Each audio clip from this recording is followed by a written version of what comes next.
তুমি এখানে একা? তোমরা যে এখানে আছো জানতাম না। আমি তো পুরুলিয়াতে ধ্রুবদের বাড়িতে এসেছি আজকে বিয়ের দিন, তাই পলাশবনি আসবো বলে আকারেই বেরিয়েছিলাম অর্চি। খানিকটা আসার পর দেখলাম রাস্তা কিছু ভেঙে গেছে, তাই ঘুরে আসতে গিয়ে এতটা লেট হয়ে গেল।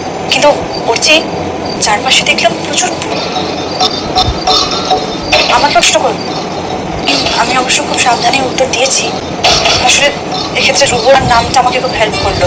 আমি একটা এনজিওর কাজে এসেছি। কোথাও বেরোবার সঙ্গেই প্রায় প্রচুর পুলিশ আছে বাহা।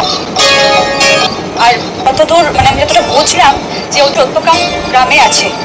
ওরা একটা দল ইনস্ট্রাকশন দিয়ে পাঠারও কোথাও। তুমি দেখুন এখান থেকে বেরিয়ে পড়ো, জানতে পারো এই গ্রামের লোকেদের সঙ্গে যোগাযোগ আছে। সেটা তো পারে। দিদিমণি, তুই এখান থেকে যা কিনে না তো পরবের জন্য যদি আমি আসতাম তাহলে, কিন্তু তো চলে যেতে পারি না।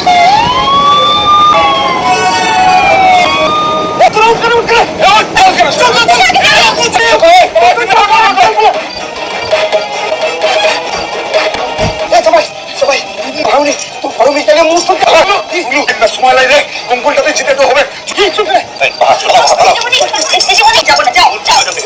হয় না, যাও। বাধ্য হয়ে আমাকে জীবনে যখন কোনো কাজ করো কিছু করতে হবে না, এখান থেকে যাও। করো না হচ্ছি তোমার মুখ আমার নাম এই পুরো চিন্তাটা দিতে হবে। এখান থেকে যাও তোমরা, যাও।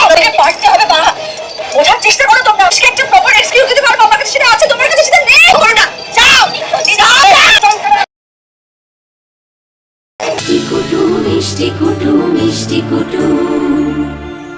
ভিডিওটি সম্পূর্ণ বিনোদনের জন্য তৈরি। ভুল ত্রুটি হলে ক্ষমা করবেন। ভালো লাগলে লাইক, শেয়ার, কমেন্ট করতে ভুলবেন না। আর চ্যানেলটি সাবস্ক্রাইব করে পাশে থাকবেন। ধন্যবাদ।